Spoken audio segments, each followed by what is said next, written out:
গুঁড়া সামান্য লবণ এবং পানি দিয়ে মেখে নিচ্ছেন। এরপর বাঁশের খৈচালাতে ভালোভাবে চেলে নিচ্ছেন। মাটির চুলায় কাঠের লাকড়ি বসিয়ে দিয়েছেন। হাঁড়িতে পানি দিয়ে মাটির বাটিতে চালের গুঁড়াগুলো ভালোভাবে উঠিয়ে নিচ্ছেন। তারপরে হাঁড়িতে লাকড়িতে পানি গরম হয়ে গেছে, সেখানে তিনি ডুবিয়ে একটা দিয়েছেন। আমরা অবশ্য ভাপা পিঠা বলি। তিনি এটা অত্যন্ত দক্ষতার সাথে করে থাকেন। দেখেন কিভাবে সে মাটির খুঁড়িতে পরিষ্কার করে চালের গুঁড়োগুলো উঠাইবে। তারপর দেখেন দক্ষতার সাথে সে পিঠাটা উঠাচ্ছে।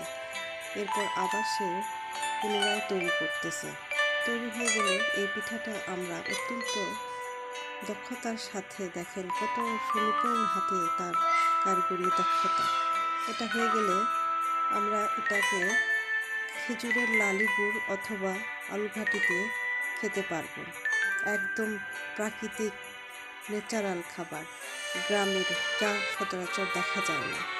আমরা তো এসব ভুলেই গিয়েছি। আমাদের নতুন প্রজন্ম এগুলো দেখতে পারবে। আপনারা আপনাদের মেয়েদেরকে দেখাবেন যে গ্রামে কিভাবে ভাপা পিঠা তৈরি হয়।